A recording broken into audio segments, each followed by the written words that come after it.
죽어.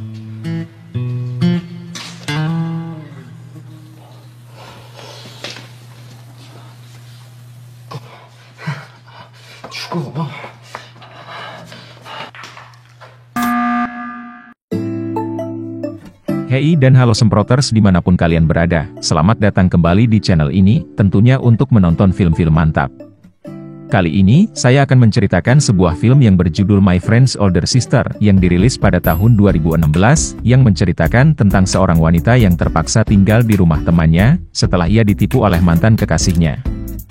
Akankah terjadi kegiatan perlendiran di antara mereka berdua? Langsung saja kita simak cerita lengkapnya.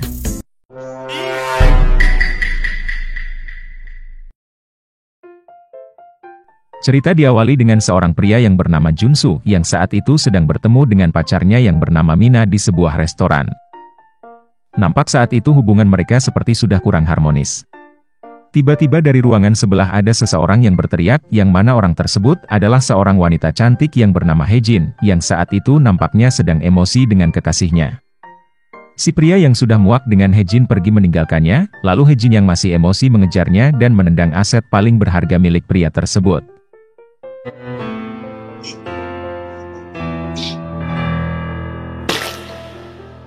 Ketika Junsu sudah berada di sana untuk menghampiri Hejin, ternyata diketahui bahwa Junsu ini adalah teman dari Hejin.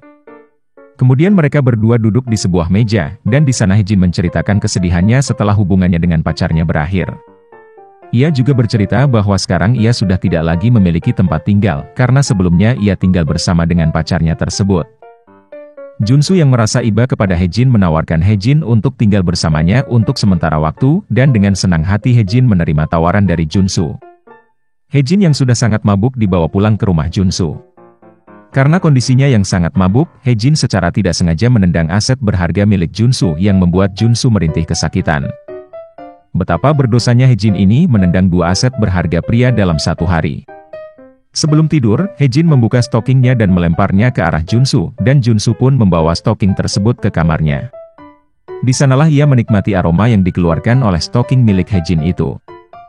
Keesokan paginya Hejin bangun dan memberikan senyuman manisnya kepada temannya Junsu. Ia lalu izin kepada temannya untuk mandi pagi, sementara Junsu sendiri menyiapkan sarapan untuk Hejin dan dirinya.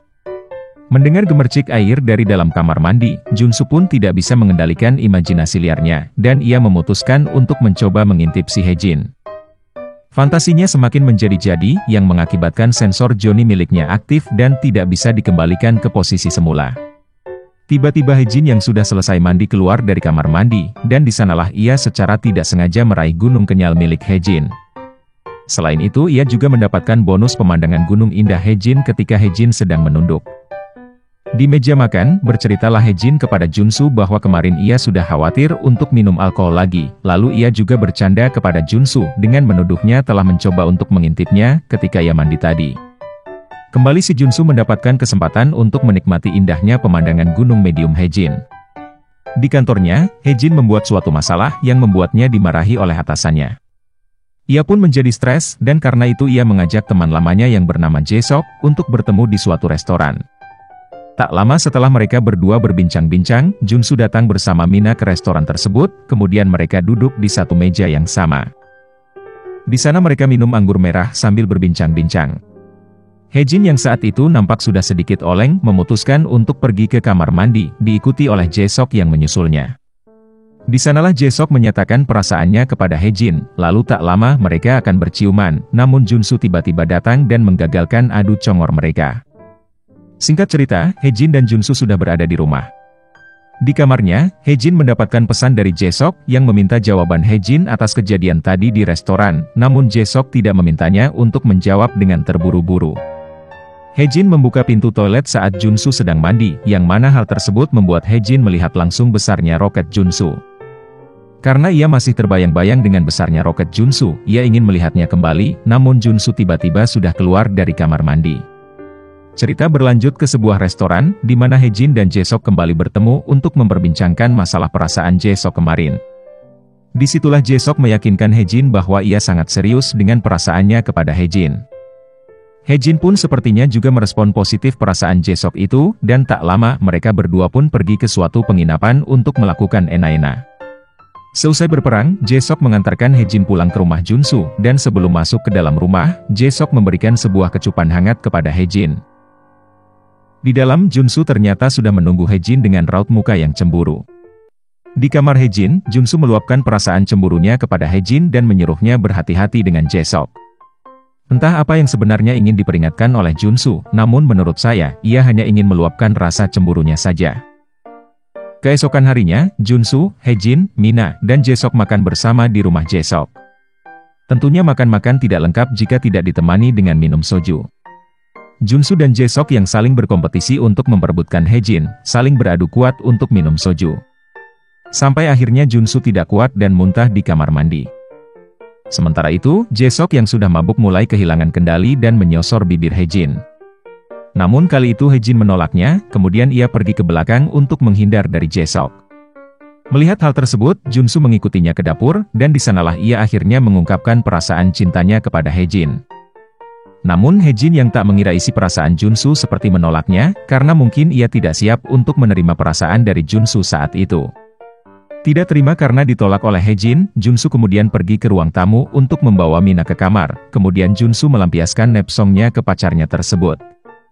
Sementara itu, Hae-jin terlihat seperti memikirkan apa yang baru saja Junsu ungkapkan kepadanya. Pikiran itu sampai-sampai terbawa ke tempat kerja Hae-jin. Ia pun kemudian mengirimkan pesan kepada Junsu untuk bertemu di rumah Junsu. Di sanalah mereka berdua kembali membicarakan masalah perasaan Junsu kepada Hae-jin yang baru saja diungkapkan Junsu kemarin. Hae-jin sendiri tampak bingung dengan perasaannya kepada Junsu, sepertinya ia suka dengan Junsu, namun ia canggung karena mereka berdua berteman. Junsu yang sudah tak tahan lagi untuk meluapkan perasaannya kepada Hae-jin, mendekati Hae-jin untuk menciumnya, namun sayang tiba-tiba seseorang datang, yang mana orang tersebut adalah adik dari Junsu yang bernama Haegyo, yang baru pulang dari wajib militer. Keesokan harinya Junsu mengajak adiknya tersebut untuk makan bersama Mina di restoran.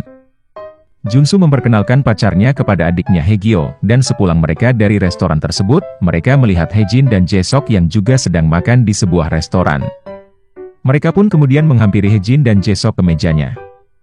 Di sanalah adik Junsu menjadi bingung dengan hubungan mereka semua, karena kemarin ia mengira kalau Hae-jin adalah pacar kakaknya, namun yang ia lihat sekarang ternyata Hae-jin sudah memiliki seorang pacar. Karena bingung untuk memikirkan hal tersebut, Haegyo pun mengajak semuanya untuk pergi ke tempat karaoke untuk minum-minum untuk menghilangkan kebingungannya tersebut. Seperti biasa, acara minum-minum pun berakhir dengan olengnya semua orang, dan Jae-sok yang sudah mabuk langsung menyorsor Hae-jin di depan semua orang. Hal tersebut membuat Junsu cemburu, kemudian ia keluar dari ruangan tersebut. Hae-jin yang sedang berusaha menghindar dari Jae-sok, tiba-tiba mendapatkan sebuah pesan dari Junsu yang menyuruhnya untuk keluar ke ruangan sebelah. Di sanalah Junsu akhirnya berhasil merayu Hae-jin untuk melakukan ena-ena. Sementara itu, Haegyo yang baru saja datang dari kamar mandi lupa dengan ruangannya tadi, kemudian ia secara tidak sengaja masuk ke ruangan tempat Junsu dan Hae-jin melakukan ena-ena, dan akhirnya ia juga berhasil kembali ke ruangannya tadi, namun di sana ia melihat Jae-sok yang sedang ena-ena dengan Mina. Bukannya menghilangkan kebingungannya tadi, acara di karaoke tersebut malah membuat Haegyo semakin bingung dengan apa yang terjadi dengan mereka semua. Keesokan harinya, Mina pergi menemui Junsu di kampus. Ia ternyata mengetahui apa yang kemarin terjadi antara Junsu dan Hae-jin di ruangan sebelah. Junsu yang sepertinya sudah kehilangan rasa kepada Mina, akhirnya memutuskan hubungannya dengan Mina. Malamnya Junsu pergi menemui Hae-jin, dan tanpa basa-basi ia langsung mengajaknya masuk ke dalam rumah dan melakukan ena-ena. Di akhir film, diperlihatkan Junsu dan Hae-jin akhirnya menjalin hubungan sebagai sepasang kekasih. Begitulah tadi cerita film yang berjudul My Friend's Older Sister ini, di mana mungkin bisa diambil sebuah pelajaran berharga, bahwa jika teman wanita kita butuh tempat tinggal, maka berilah dia tempat untuk tinggal di rumah kita. Karena suatu kebaikan, bisa berujung kepada suatu kenikmatan. Saya pamit undur diri, sampai jumpa di cerita-cerita film selanjutnya.